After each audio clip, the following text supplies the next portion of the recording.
Welcome back, my friends, to the Derate to Hate podcast. I'm Wilk from WilksWorld.com, and this could be episode 61 of our podcast. Now, I've said it before, and I'm going to say it again. I am truly blessed to have had some of the great guests that I've had recently, and Ellie Shoja is our guest this week, and certainly she is another just absolutely fascinating person that I've had the pleasure to speak with. But first, at the Derate to Hate podcast, we did not create the hate, but with your help, we can derate the hate. So what have you done today to make your life a better life? What have you done today to make the world a better place? Here at the Derate the Hate podcast, we're all about bettering the world one attitude at a time.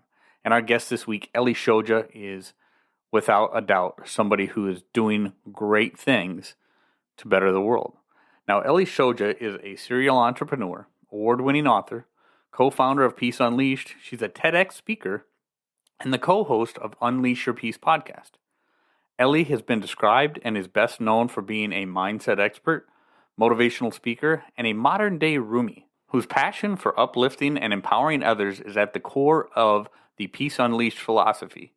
For those who aren't familiar with Rumi, the 12th century Persian poet and master of Sufi, this in itself is worth checking out. Now, as a first-generation immigrant and the daughter of an international con man, Ellie moved several times per year, often with her family being on the run and living in refugee camps throughout Europe and Germany, before emigrating to the United States at the age of 15. By the age of 12, Ellie was suffering from severe nervous tics, and anger and mood disorders, and a suicidal ideation. What began as a personal healing journey turned into an 18-year deep dive into various modalities of psychology, philosophy, and spirituality. Ellie founded Peace Unleashed in order to share the inner peace strategy, tools, and processes that helped her become one of the most grounded and peaceful people living today. Ellie has been featured in various podcasts and publications, including Entrepreneur Magazine, Elite Daily, Authority Magazine, and Thrive Global. Among her clients are A-list celebrities, influencers, and online personalities. She is a keynote speaker and has spoken at national and international conferences, including Borderless Content Congress, the Great American Pitch Fest, and Digital Hollywood. There's nothing more that I can say to talk about how great Ellie is, but let's jump right into that interview so you can hear her for yourself. Thank you, Ellie, for joining the Derate the Hate podcast. I very much appreciate your time. Thank you so much, Will, for having me on. I'm so excited to talk to you today. I know you come highly recommended. A mutual friend of ours, Jonathan Trowan, was just on the Derate the Hate podcast a couple episodes ago and talking about his self-love revolution. And he said that you were definitely somebody that I really needed to speak with because he knows that we're all about bettering the world one attitude at a time.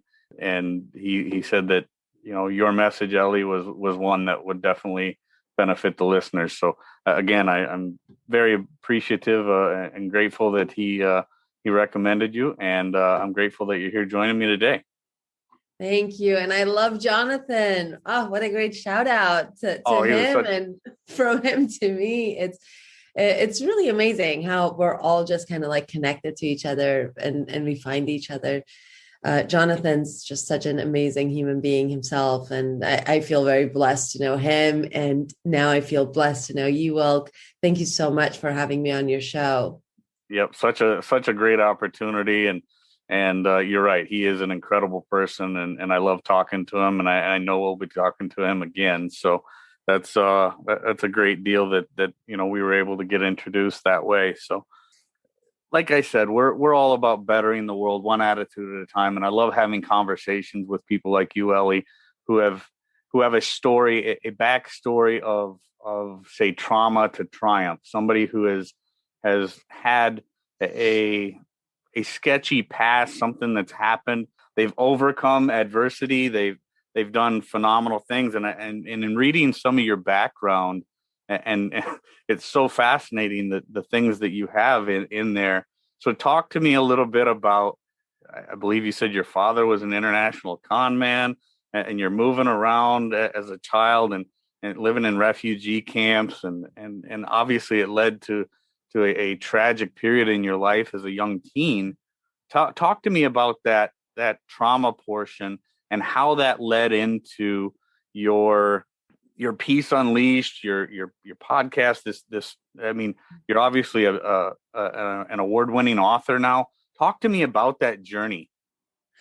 Yeah, so I had, as you said, a very unconventional childhood. My dad was an international con man, which meant we moved around incessantly because we were always on the run. So he would do bad things, and then we would need to flee wherever we were. And so we lived in multiple countries. I grew up in Germany, Iran, and Turkey before we moved to the US at the age of 15. And by then, all of this stuff had happened. I'd lived a full life pretty much before the age of 12. When I was 12, that was a pivotal point in our lives because my mom basically had enough of that tumultuous lifestyle. And she took me and my sister and we ran away. This is how we got away from that life, is we literally had to run away from it. And we ran away, we hid with some coworkers that she had for a couple of weeks. And then her parents bought us tickets to move back to Iran. Now, at this time, we were in Germany. Previously, we'd lived in refugee camps. I moved during the 3 years preceding it, from the age of 9 to 12. I had moved 8 or 9 times every year. So if you can imagine, during those seminal years, moving one time, what that does to a kid, and then what happens when you're moving 25 times. So it was very tumultuous. On top of it, my dad was extremely abusive. He was paranoid. So he had all these weird ways of living and thinking about himself and about the world, and the need to control his property, which was us. So I'm 12, we run away. Ironically, I did not identify with my mom at all. I saw her as weak. I saw being a woman as weak. I hated being a girl as I was growing up. I'm wearing pink today. I have my nails painted, but for a large part of my life, I did not want to be a girl because I thought girls are weak. Girls are not strong like my dad was. So I identified very much with him. I wanted to stay. With him, which, oh my gosh, what a life that would have been. Uh-huh. So we leave. I have all this anger, all this resentment, and I have severe nervous tics. So from the age of 8 or 9, I had severe nervous tics. You couldn't look at me without noticing them. And at that point, when we're leaving, I also start thinking about taking my own life. So I'm 12 years old. I have severe nervous tics. I have anger issues. I'm angry at my mother, who is my now primary caretaker and who has been the primary caretaker even throughout my entire life without me realizing this, and just trying to keep things together, having her own internal issues and mental issues as a result of the life she has led. And very, very dark period of my life ensues. And that continues into my 20s. Yeah, as one would expect, that kind of, just moving around. I moved around a lot as a child, and I understand just that part of it having, having a adverse effect on a child in their developmental years and everything else. But then you combine that with the paranoid and abusive father, a mother that you don't identify with because, just the whole thing. And as you're developing your identity as a young girl, and then seeing your mother as weak, and that's a lot. That's a big load to haul for a young kid, and that suicidal tendencies that so many people, and it is so unfortunate because there's so many people out there right now that are battling those. So talk about when you what was your moment? What happened that was able, as a young adult, Ellie, what happened to help turn that around for you? How did you start to win that battle that you were fighting within yourself? Yeah, the thing, it was during a particularly dark period in my life. My ex-husband, who was my ex-boyfriend, who was my boyfriend at the time, he gave me a book by Eckhart Tolle called The Power of Now. Now, as I was reading this book, first of all, I was a complete mess at this point. If you can imagine the cumulative effect of the suffering that I was living, I was now living it into my 20s. And I was living it as my reality. And as a result of that, I felt unworthy. I felt unlovable. I felt ashamed of being a girl. I had all of this internal just victimization, all this pain that just came along with me. And I thought this was my reality. Life was just unfair. God did not exist. Life was about suffering. There was no point to it other than suffering. And this was my reality. This is how I lived. So I'm reading this book and I realize as I'm reading it that something inside me is shifting and changing. And the thing that was changing was that I was starting to understand that we are not just these physical bodies. True. And this book was so powerful because it actually experientially takes you through that understanding that we are not our physical bodies, that there is something else, something more. Now, at this time, I wasn't ready to accept that there is something, like more outside of me, or, this intelligent universe that I believe in now, this God consciousness that I believe in now. At the time, I was not ready for any of that. But all I knew was that it provided relief within me to connect to something else that is residing inside of me that is not the suffering. And that was a very powerful turning point for me. Such an important point because, I think people often are too absorbed with themselves, and when they don't realize, you talked, I watched, the little video on your Peace Unleashed website, and one of the things that you say, you create what you think about most. Mm-hmm. It reminded me of an episode that I did recently. In episode 52, I talk about the reticular activating system and the perpetual victim mentality, and that whole idea of you create what you think about most. I don't think a lot of people realize how. This is really, there is that spiritual being, but there is also science to the fact that if you constantly believe you focus on the fact that you're a victim, you're going to manifest that in everything that happens to you every day. And you really need to understand that it is science. There's a physical thing going on there in your brain that if you think you're a victim, you're going to constantly recognize things all the time that reinforce that victim mentality in your brain. You're going to be miserable. So absolutely.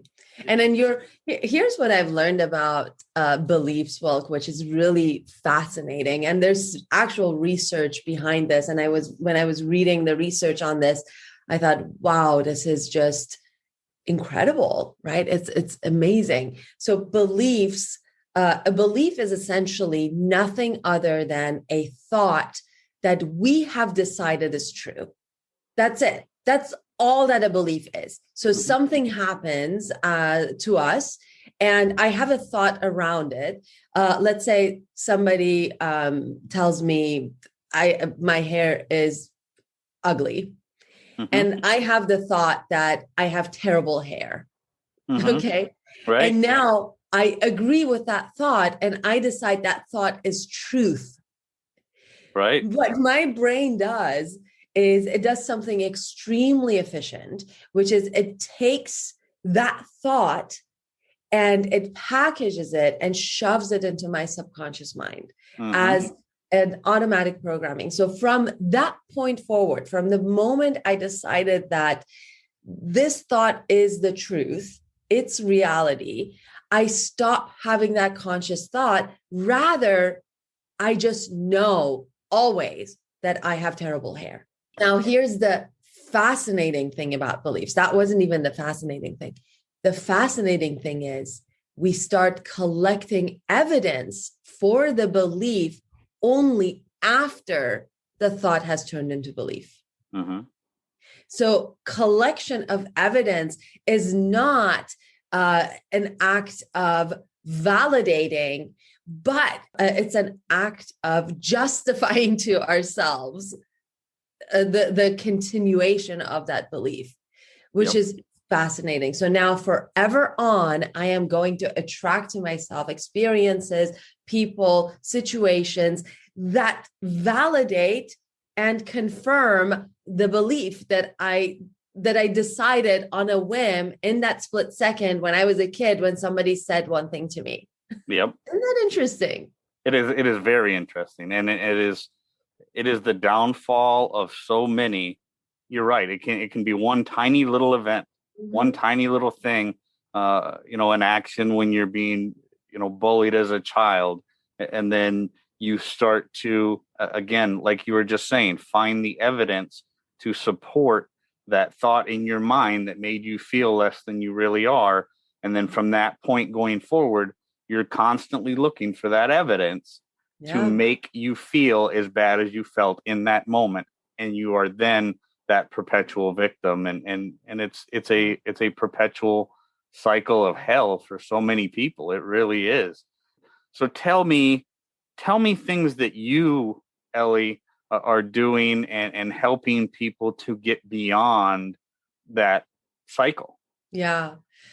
So what happened for me was that my journey into the self started with that one book, Power of Now. And because I experienced just a tiny bit of relief, I wanted more of it. I wanted to feel better. And so I started, and here's the other thing, when we look for the information, it comes to us. When we are ready for a teacher, it appears. So when we want relief, all the pathways to relief start to show up. So I started kind of attracting to myself experiences, people, and things that put me on this trajectory of understanding myself on a deeper level. So that was 15 years of diving in just for the purpose of releasing my own pain, but it became this 15-year spiritual journey into the self. And at some point along my path, I felt at peace. That victim, that victimized person became somebody else. It became a person of a story. And I no longer had an emotional connection to her. I can see her, I can kind of sympathize with her pain, but I'm not in that pain anymore. I can talk about it without any kind of emotion attached, right? It's just like I went to the store the other day. My dad was an international con man and I was abused as a child. They're stories now and from my past. When that happened, I was able to then talk about the things that helped me through that journey with people who are in the middle of the storms. And that was another powerful turning point in my life, because I realized that when we access the light within ourselves, when we give ourselves permission to shed all of those layers of pain that keep us from being who we really are, which is this bright light of creation. Every one of us is that. When we gain access to that, we become beacons, whether we like it or not. Right. We become light bulbs, guiding other people into their own perfection. And that's the key here, is that when I allow myself to light up, I give you permission to light up the lamp that is within you. And that's really powerful. So realizing that, I started sharing this knowledge that I had gained along the way, and stepping into that role of illuminating the path for the people who are walking with me. And that led into the creation of Peace Unleashed, which is a mindfulness company that me and a close friend of mine run together. And we have a podcast called Unleash Your Peace. The first 75 episodes of that podcast are essentially a course into inner peace. So if you start at episode 1 and listen every episode, they're very short episodes, you start transforming from the inside out. Very, very powerful. So, and we have courses, we have now published books and an oracle card deck and articles. And so our mission is essentially to help others find the peace that resides within them beneath all of the pain that they are carrying. Yeah. And I can see how you're doing that, because, just watching that one little video I watched from your little intro video, you just feel this, it's so well done that you just feel, I got to be honest with you. I grew up very angry. I had a lot of stuff happen when I was younger too. And I am as at peace, if I'm saying that correctly, as at peace right now in my life as I've ever been in my life. And I'm grateful for that. And there's a number of reasons, but I had my own journey. And when I watched that little video of yours, I'm like, you still feel, even though I don't have that weight on my chest anymore, you still feel like, whew, it's refreshing. It's very, I liked it a lot. I gotta be honest. Another thing on your site that really intrigued me was, talk to me about the intentions alignment diagram and then rapid manifestation. There are two things that you have talked about. What are those things that people are doing? Oh, sure. Yeah. So the intentions alignment diagram is actually, we teach a whole workshop around it. And it's such a popular tool. It's a tool that we created because of our workshops. We teach several workshops, and we created this tool for those workshops. But this was so popular that, and people were always reaching out to us and asking us for it. So we put it on our website. So you can actually go to peaceunleashed.com and you can download this intentions alignment diagram. And it's such a powerful tool because it teaches you, it shows you why things are not manifesting in your life, the things that you want. Why is it that, everybody says, think positive thoughts and the things that you want will come to you, right? Now, we wanted to explain, why is it that they don't sometimes, right? You set an intention, you work toward it, you work your butt off, and you are really good with your mantras and affirmations and so forth, but still it doesn't happen, right? So we broke it down.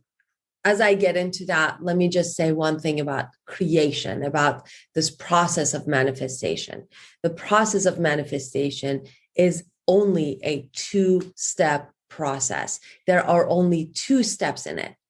The first step is the imagination. You imagine it, you build this image of what you want inside your imagination, and it builds momentum over time as you focus your attention on it. Where your attention goes, your energy flows.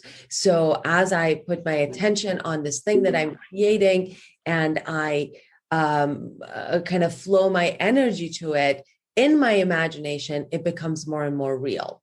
And every person who is watching this, who is hearing this, has done this at some point in their life, where the thing that I wanted built up so much momentum. It became so real for me that it could not become physical. So when that happens, when this thing builds so much momentum that it has to break through that wall of physicality, that's when step 2 happens. That's when it manifests itself. So at that point, all the cooperative components are drawn to me because this is so real that it has to become real in the physical sense.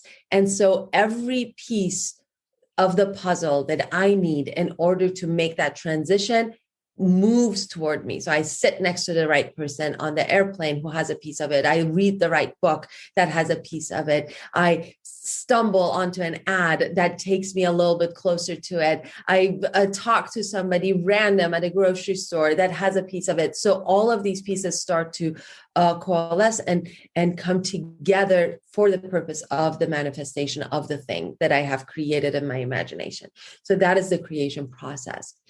When we set intentions, we become intentional in that manifestation process. Now we become deliberate in our manifestation process, because guess what? If we never set any intentions, we are still creating, but we're creating by default the things that we don't want. Because what most people think about most of the time are things that they are afraid of, things that are making them suffer in the moment, things that they don't want, and their negative ideation of what can happen in the future. I'm going to go into this board meeting and I'm going to blow it and people are going to laugh at me or whatever. So this is what most of us are trained to think about most of the time. It's very detrimental because we are creating things that we don't want all the time.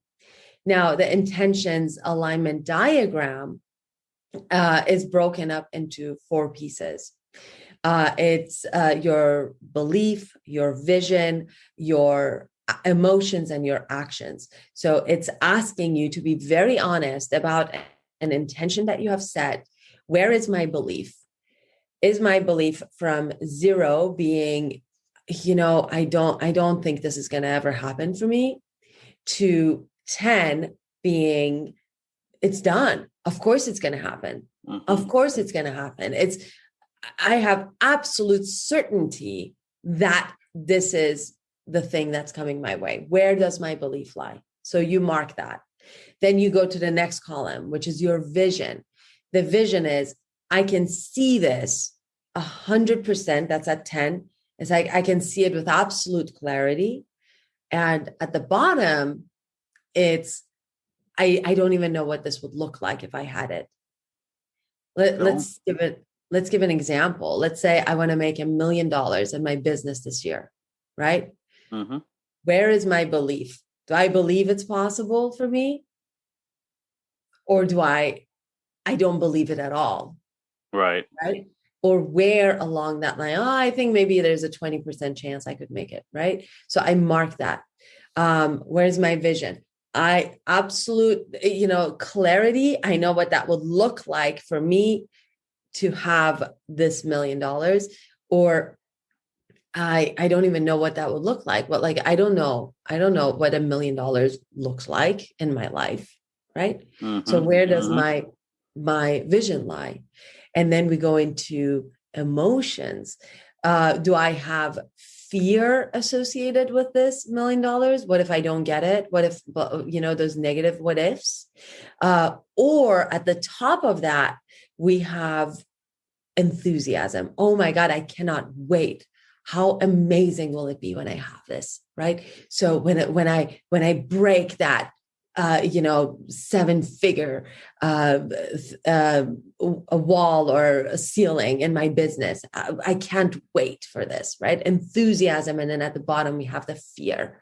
And then we go into actions. Now, actions is also, we got to be very honest. Actions that I have been taking toward this intention, are they rooted in fear? Am I doing it because I'm afraid I'm going to miss out? Because, Gary Vee says you have to do X, Y, and Z. And I'm afraid if I don't do it, I'm not going to be competitive enough, right? Mm-hmm. Or am I doing it because I feel inspired? I feel enthusiastic. It's like I woke up and I'm like, oh my gosh, this is what I need to do. And and it's exciting, right? So for the actions that I'm taking, what emotion is fueling those actions? Now, when you have downloaded the intentions alignment diagram, you'll see on the right of this graph that I just explained, it'll give you 3 distinct sections, right? So if any one of these 4 is below the 5 line, right? Mm-hmm. Below a 5, if any one of them is below a 5, we are in fear alignment. Okay. When we are in fear alignment, that means we're taking action and we're not going anywhere. This is where you have an intention for years and you're spinning your wheels and nothing is happening.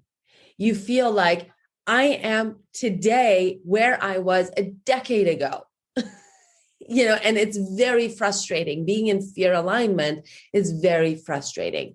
Now, when you look at that and you see yourself in fear alignment and you look at which one of the 4 is below the 5, you know what to work on. You might be in fear alignment because every action you've taken over the past decade has been fueled by fear. Right. You might be in fear alignment because you don't even believe that it's possible for you to get this thing, right? Your belief might be at a 2 or a 3.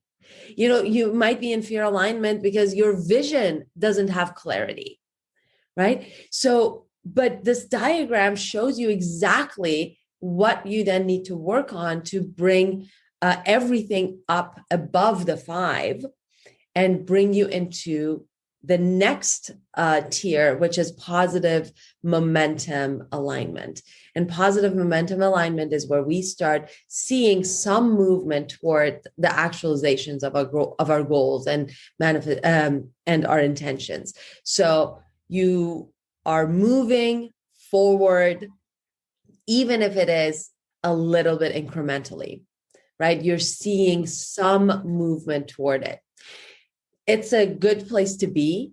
Positive momentum alignment is better than fear alignment. It's a good place to be. But the goal here is to do the mindset work necessary to bring all of those 4 pieces up into above the 8 line. So we want our vision to be above 8. We want to have absolute clarity with what we're moving toward. We want our belief to be above 8. We want to have absolute belief that this is happening. This is it, right? It's coming. I don't even have to ask for it anymore because it's happening, right? Mm-hmm. And we want our emotion to be enthusiasm and inspiration and excitement. And we want all of our actions to be fueled by this enthusiasm and excitement. When that happens, we enter flow alignment.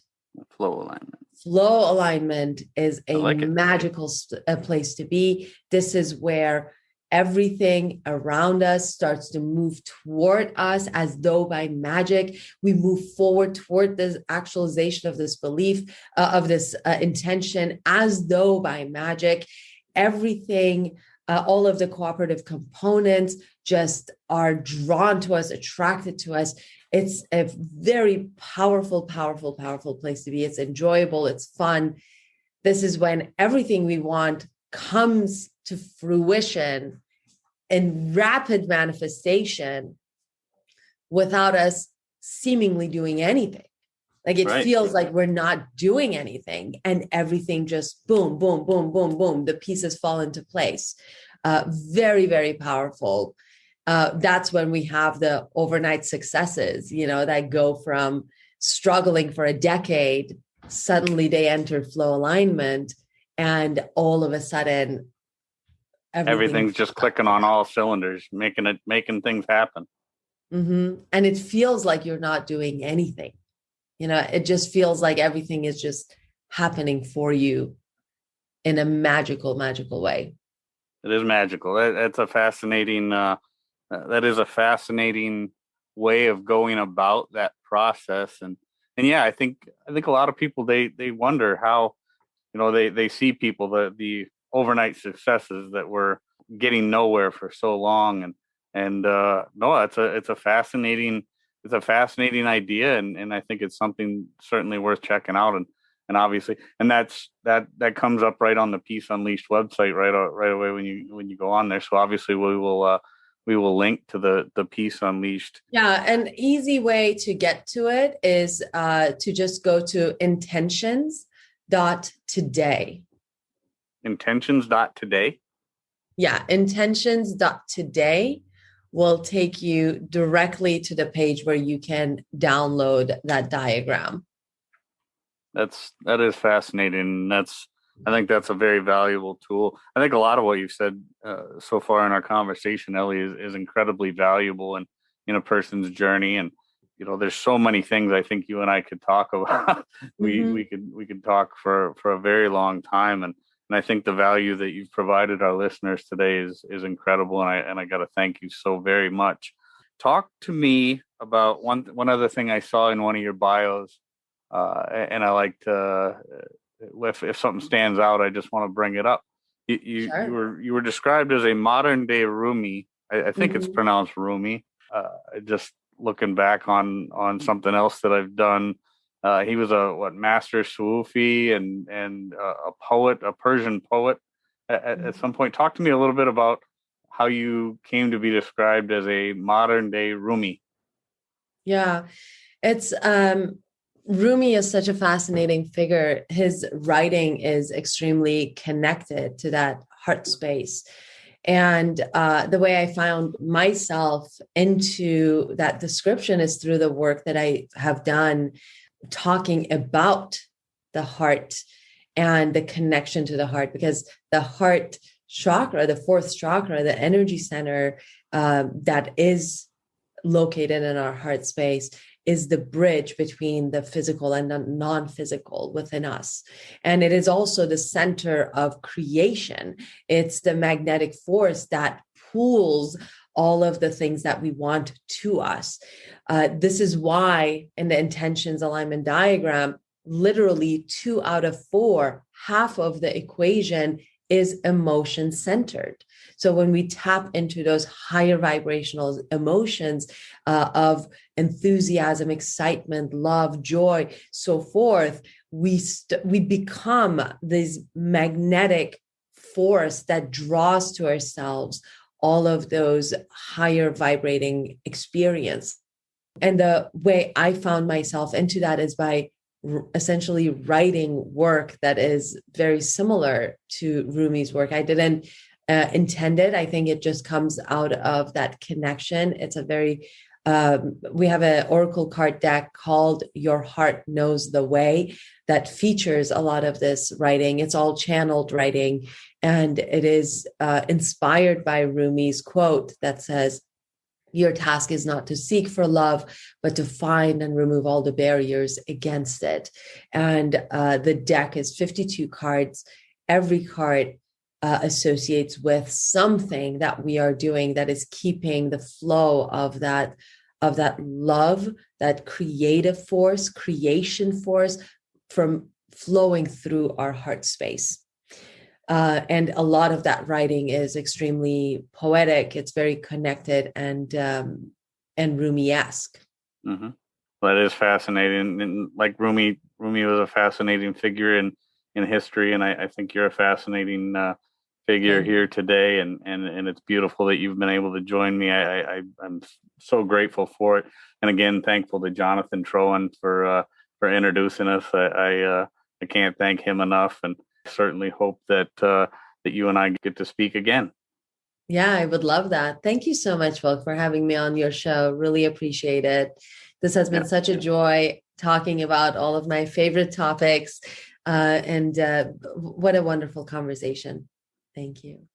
So much value from another great guest on the Derate Day podcast. I hope you found as much value in that conversation with Ellie Shoja as I did. And I just want to say I'm incredibly grateful for all the support and all of you that are listening. So When you get out there, be kind to one another, be grateful for everything that you've got, and remember, it's up to you to make each and every day the day that you want it to be. Anywhere you get your audio, you can follow us, subscribe to the podcast, share us with your friends, check us out on most social media platforms, follow us there, share us with your friends there. If you have something to say to me, email me at wilk@wilksworld.com. With that, I'm going to back on out of here and catch you next week.